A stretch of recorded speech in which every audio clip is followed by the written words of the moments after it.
The summer heat of 1944 pressed down mercilessly on the Austrian airfield at Graz. Oil stains darkened the tarmac beneath German aircraft. A Stuka pilot worked methodically in the oppressive warmth. His movements were precise, deliberate, sacred almost. Each tungsten carbide shell represented more than ammunition. These 12 precious rounds embodied weeks of increasingly scarce materials. Rationed copper had become gold. Industrial capacity dwindled daily. Every shell carried the weight of a struggling war machine. Half a world away, the Arizona desert stretched endlessly under blazing sun. American training bases sprawled across the landscape. Cadets fired countless practice rounds into distant targets. Their ammunition seemed infinite, endless, without concern or counting. This stark difference revealed something profound about warfare itself. Two nations fought the same global conflict with dramatically different realities. Resources told the true story of this war. Hans Ulrich Rudel understood this contrast better than anyone alive. Germany's most decorated pilot would later marvel at what he witnessed. American aviators fired continuously without thought. German pilots counted every single round. The disparity haunted him. Konradswaldau was a quiet Silesian village where young Rudel first drew breath.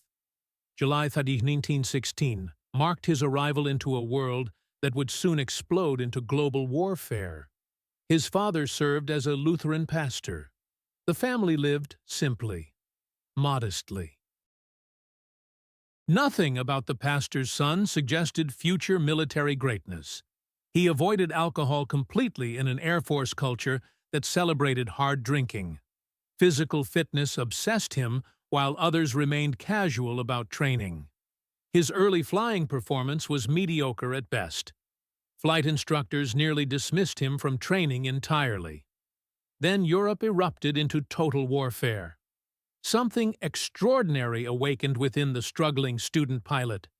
The screaming dive of the Junkers Ju-87 Stuka became his calling, his destiny, his weapon of choice. Operation Barbarossa unleashed 3 million German soldiers against the Soviet Union in June 1941. Rudel flew with Stuka-Geschwader II. This dive bomber squadron became more than a military unit. They were his second family, his brotherhood in the sky. The transformation was nothing short of remarkable. Basic flying techniques had challenged him months earlier. Now he demonstrated supernatural ability with surgical precision bombing. Fellow pilots watched in amazement. Rudel's Stuka seemed connected by invisible cables to his wing leader. Formation flying became effortless. Missing targets became rare. Gray waters stretched beneath the German dive bombers. The Gulf of Finland looked cold, unforgiving. Far below floated their target. The Soviet battleship Marat displaced 23,000 tons of steel and weaponry. Her massive 12-inch guns hurled destruction 18 miles inland. Each shell weighed 1,000 pounds. Single rounds could devastate entire city blocks. German ground forces surrounding Leningrad suffered under this naval bombardment.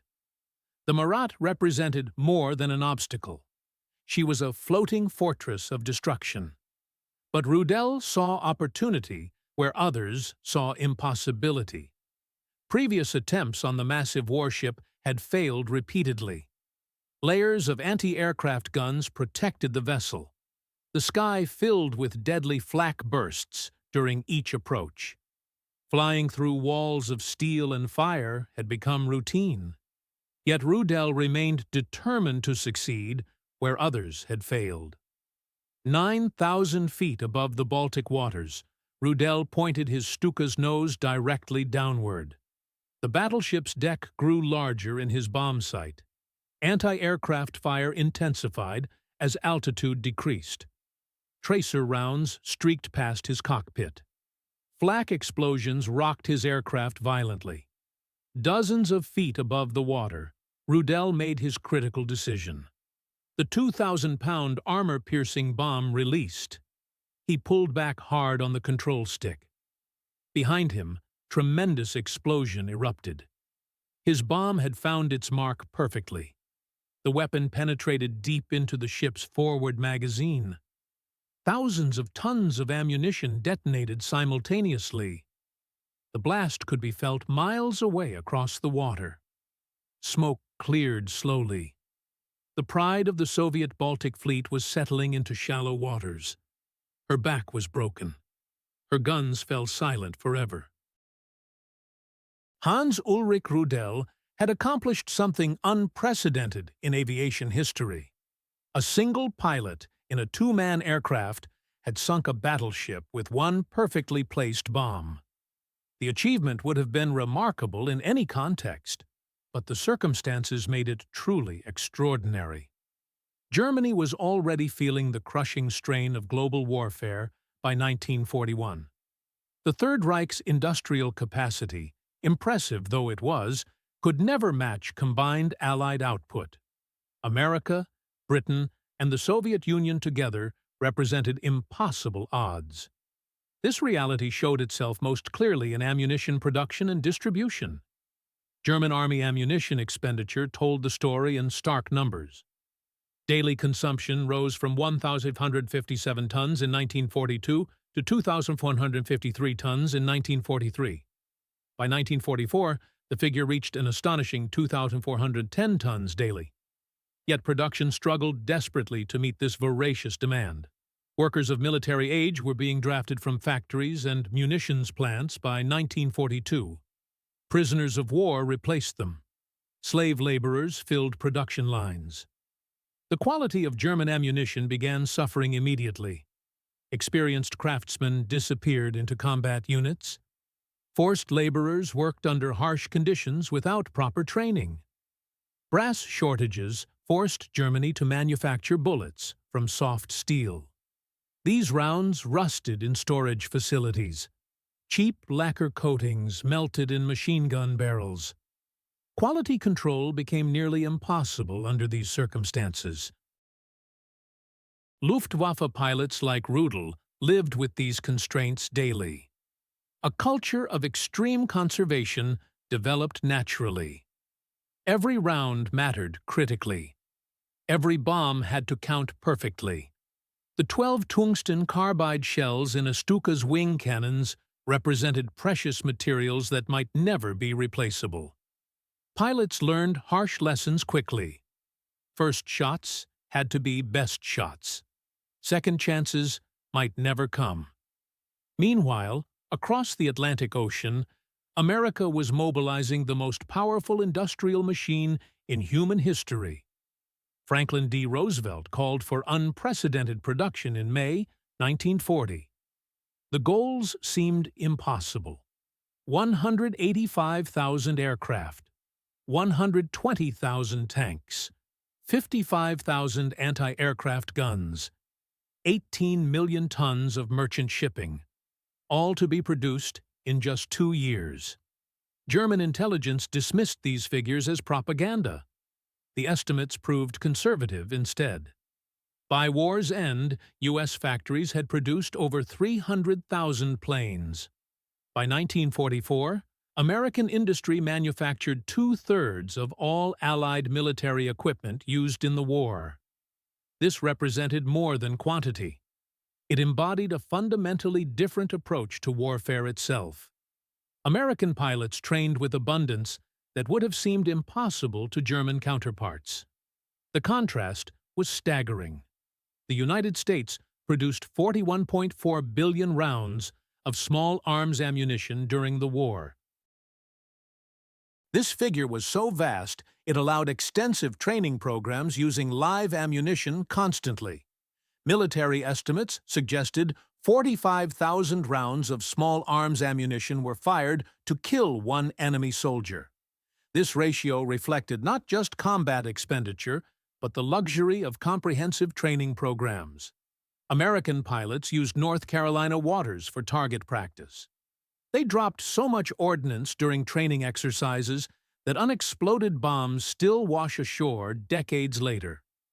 This abundance wasn't wasteful at all. It was strategically brilliant. American military doctrine recognized fundamental truths about warfare. Well-trained pilots with generous ammunition allowances would be far more effective than conservatively equipped ones. The investment in training ammunition paid enormous dividends in combat effectiveness. As the war progressed relentlessly, Rudel witnessed firsthand the growing disparity between German constraints and Allied abundance. Mission after mission on the Eastern Front revealed stark realities. Soviet forces supplied with American equipment through Lend-Lease seemed to possess unlimited resources. German units made do with increasingly scarce supplies. German artillery supporting 5th Panzer Army in Normandy could fire only about 10% of what British artillery fired. This disparity was mirrored perfectly in the air war. While Rudel carefully husbanded his dozen cannon rounds, Allied pilots could afford extended bursts. They knew resupply was guaranteed. The new Ju-87G variant arrived in 1943, equipped with two 37mm anti-tank cannons. This cannon bird was devastatingly effective against Soviet armor. But critical limitations came with the firepower. Only 12 rounds per gun were available. Each tungsten carbide shell required precise aiming and careful firing. No room existed for sustained bursts or suppressive fire. Every trigger pull had to count perfectly. The psychological impact of resource disparity extended far beyond tactical considerations. German pilots knew each mission might be their last. Not because of enemy action, because replacement aircraft and ammunition were becoming increasingly scarce. They flew until their planes were shot down, until wounds were too severe to continue, until the war ended completely. There were no alternatives, no rotation schedules, no rest periods. Rudel exemplified this relentless approach perfectly. He flew 2,530 combat missions, more than any pilot in history. Anti-aircraft fire shot him down over 30 times, never once by an enemy pilot. Wounds accumulated. 5 separate times he was injured. On one remarkable occasion, he continued flying combat missions after his right leg was amputated below the knee. Mechanics modified his aircraft's controls to accommodate his prosthetic limb. This wasn't dedication alone. It was necessity incarnate. The Luftwaffe couldn't afford rest tours for experienced pilots. Rotation schedules were impossible luxuries. They needed every trained aviator in the air, flying until they physically couldn't fly anymore. American bomber formations approached German targets with seemingly unlimited ammunition as Rudel's war continued. Their gunners fired sustained bursts without concern for resupply. German interceptors, meanwhile, had to make every burst count. Once ammunition was expended, dangerous returns to base awaited under enemy fire. This fundamental difference in resource availability shaped tactics and strategy alike. German pilots like Rudel achieved remarkable individual successes through skill and determination. But they fought against an industrial tide. No amount of personal heroism could stem this flood. The story illuminates crucial aspects of World War II often overlooked. Individual heroism and tactical brilliance grab attention, but industrial capacity and resource allocation determined outcomes just as surely. Courage and skill mattered enormously, but factories in Detroit mattered more. The war wasn't just fought in European skies. It was won and lost in American factories. In Arizona, training fields. In careful ledgers where quartermasters counted rounds. Germans counted every shell carefully. Americans didn't need to count at all. European skies had become a testing ground by 1943. Two fundamentally different approaches to aerial warfare collided daily. German pilots trained in precision and conservation flew against American airmen who learned their trade with unlimited practice ammunition. Every shot was calculated on one side. Overwhelming firepower ruled the other. Rudel, now a seasoned veteran with hundreds of missions completed, witnessed this collision firsthand during the Battle of Kursk in July 1943. The largest armored engagement in history unfolded below. American-built Soviet aircraft appeared in ever-increasing numbers. Their pilots seemed unconcerned about ammunition conservation. The first day of Kursk alone saw Rudel personally destroy 12 Soviet tanks. Each shot represented the culmination of conservation training. Single decisive blows delivered with maximum effect. Yet Soviet ground attack aircraft made repeated passes at German positions. Their pilots fired sustained bursts that would have been unthinkable to ammunition-conscious German aviators. What Rudel observed wasn't recklessness at all. It was the result of deliberate American training philosophy. Overwhelming firepower took precedence over careful conservation. American pilot training programs had revolutionized aviation education through sheer scale and resource allocation. The United States operated pilot training systems by 1943 that processed cadets through programs unimaginable in Germany. American aviation cadets at bases like Douglas, Arizona, flew dozens of training missions with live ammunition. They practiced gunnery against ground targets and aerial sleeves towed behind dedicated aircraft. Cadets who failed to solo within 13 hours were washed out immediately. But those who succeeded had access to virtually unlimited practice rounds. The psychological impact of this abundance was profound beyond measure. American pilots entered combat with internalized confidence. Ammunition would always be available.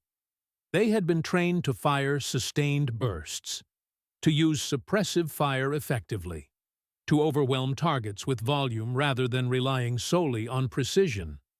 Gunnery training included exercises with frangible bullets. These specially designed rounds shattered on impact. This allowed realistic combat practice without endangering aircraft. Meanwhile, German pilots like Rudel learned to make every round count.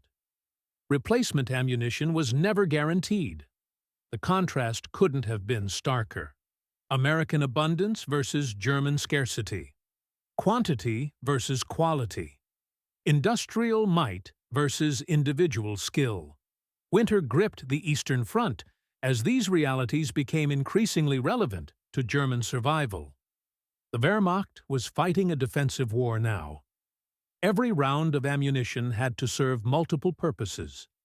Artillery units that once afforded preparatory barrages now hoarded shells for critical engagements only. Rudel exemplified German response to scarcity through innovation and extreme dedication. March 1944 brought a rescue mission behind Soviet lines. His aircraft became mired in soft mud and couldn't take off. Rather than abandon downed comrades, Rudel and 3 other pilots began a harrowing trek on foot through enemy territory. Days passed moving through Ukrainian villages occupied by Soviet forces. They slept in haystacks, begged food from sympathetic civilians.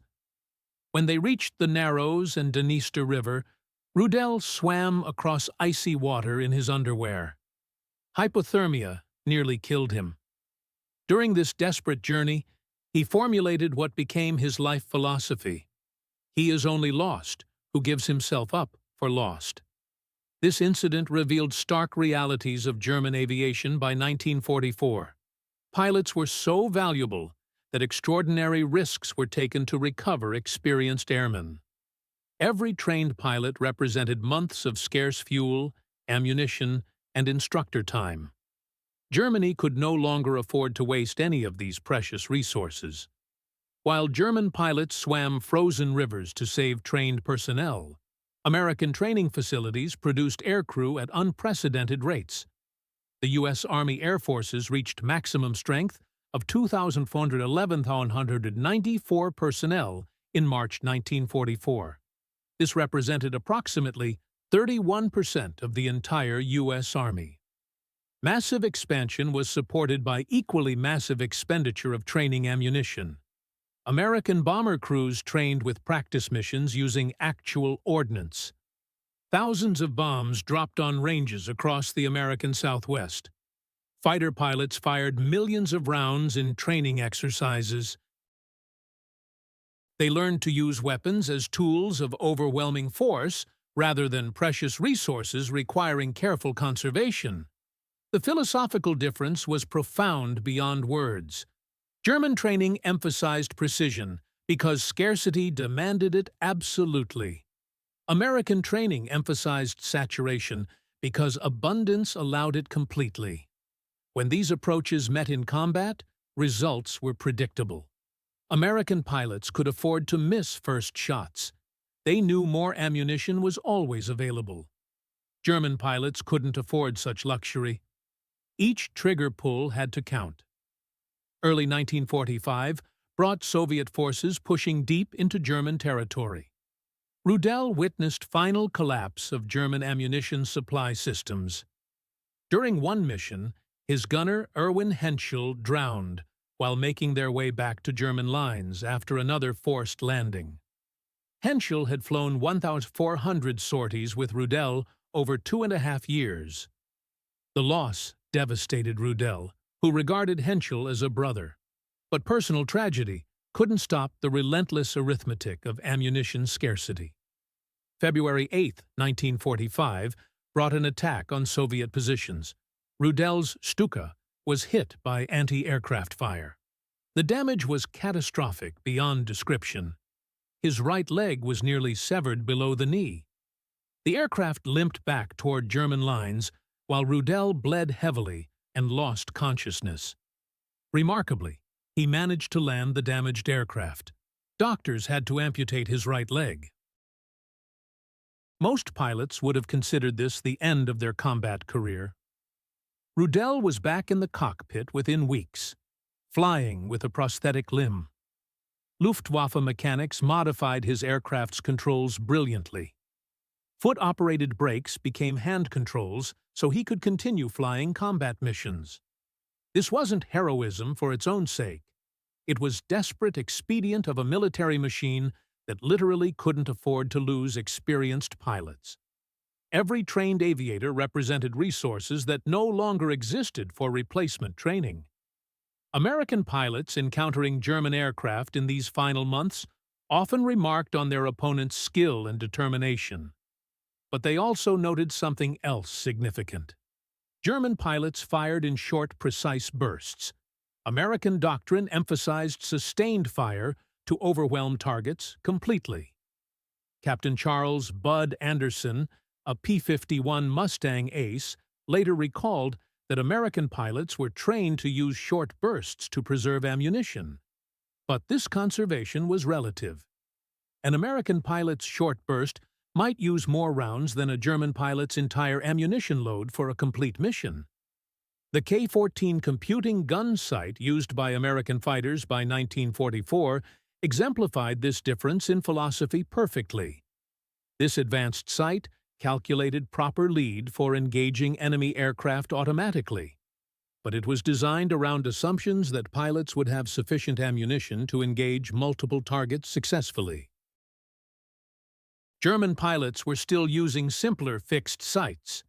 They relied on individual skill to make limited rounds count. Anderson noted that American pilots had about 30 seconds of firing time with their 6.50 caliber machine guns.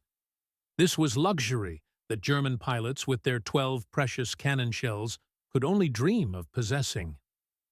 The Third Reich collapsed in early 1945 as Rudel found himself commanding Schlachtgeschwader II in Austria, still flying missions despite having only one leg. His final sorties embodied the stark contrast that had defined the entire war. German pilots making every shot count against enemies who could afford to fire without end. May 8, 1945, brought Germany's formal surrender. Rudel made his final decision as a combat pilot. Rather than surrender to Soviet forces, who had placed a 100,000 ruble bounty on his head, he led remaining aircraft west to American lines. Landing at an American-controlled airfield, Rudel and his pilots surrendered to forces whose ammunition abundance he had observed with both admiration and bewilderment throughout the entire war. Statistics of Rudel's career tell the story in stark numbers. 2,530 combat missions flown, 519 tanks destroyed, 1 battleship sunk, 2 cruisers and a destroyer heavily damaged, 70 landing craft eliminated, all accomplished with carefully rationed ammunition. Each shot represented precious resources Germany could barely afford to expend. The difference between American abundance and German scarcity wasn't just tactical. It was profoundly human in every sense. German pilots flew until they were killed, captured, or too wounded to continue. No rotation schedules existed. No rest tours were possible. No opportunity existed to step back from combat and process psychological toll of constant warfare. American pilots, by contrast, served scheduled tours and rotated back to training duties or civilian life. They could afford this luxury because American training systems produced replacement pilots faster than they were being lost. Abundance that allowed American pilots to fire without end also allowed American commanders to preserve experienced personnel through rotation. Rudel exemplified the German approach completely. Flying with a prosthetic leg, continuing missions despite multiple wounds, leading from the front because the Luftwaffe literally couldn't afford to lose his experience and skill. When he finally surrendered in May 1945, he had been in combat continuously since 1939, 6 years of warfare with virtually no respite. In years after the war, Rudel reflected on fundamental disparities he had observed between German conservation and American abundance. His 1958 memoir, Stuka Pilot, included observations about industrial and logistical factors that ultimately determined the war's outcome. American pilots fired without end, while we counted every round, he wrote. But this wasn't criticism of American tactics. It was acknowledgement of American industrial superiority. The United States had built a war machine that could afford abundance because it possessed resources to sustain it.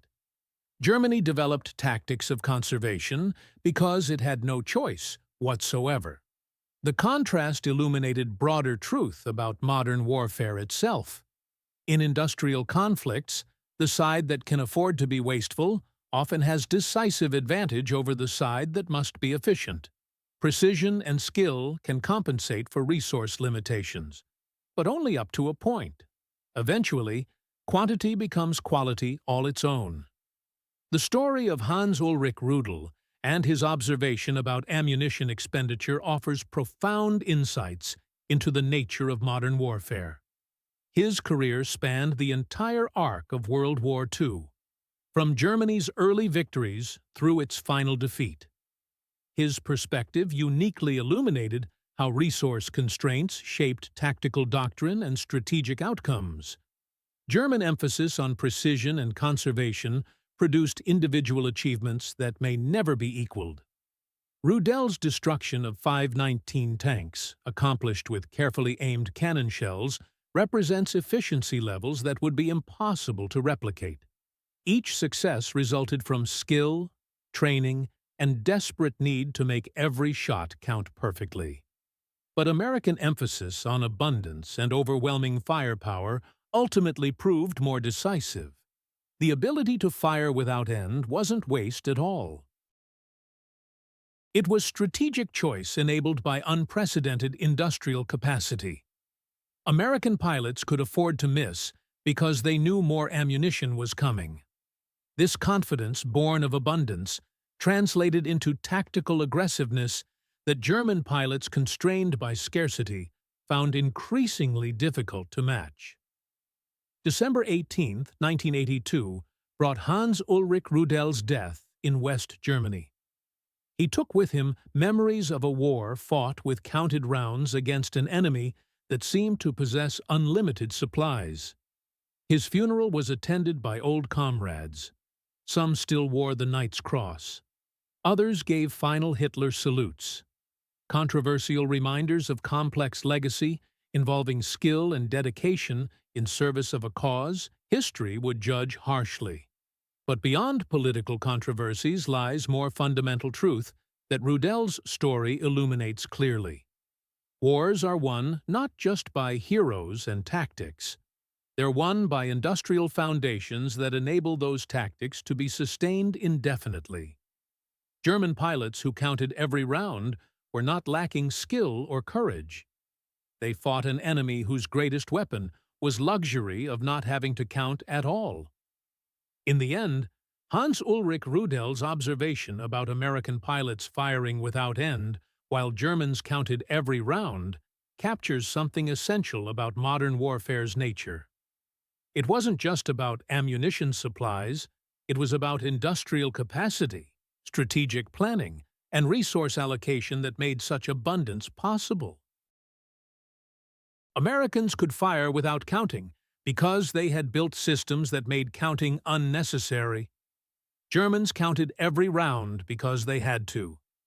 In that fundamental difference lay seeds of victory and defeat, written in quartermasters' ledgers and measured in weights of shells that could be afforded or shells that could not.